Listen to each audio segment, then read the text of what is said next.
Hey everyone, thanks so much for being here. In today's video I will take you through the process of coloring this page from Magical Words by Johanna Basford. The one is really trippy vibing and well, it was a journey. But before we jump into the coloring of this page, I've got something exciting to share. Once we hit 1000 subscribers here on this channel, which is very soon, I will be launching a 7-day sale of my Master Color Palette library at a special price of $9.99.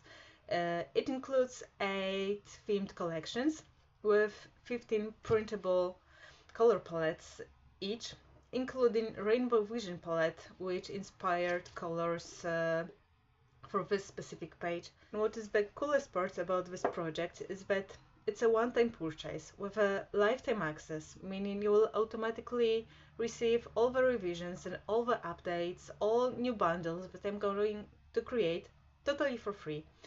There are no subscription, no hidden fees, just an ever-growing collection of creative color inspiration.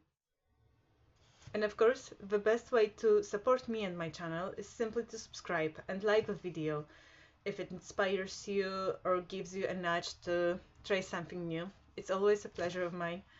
Alright, without further ado, let's dive into this page. See you in the next one. Bye bye!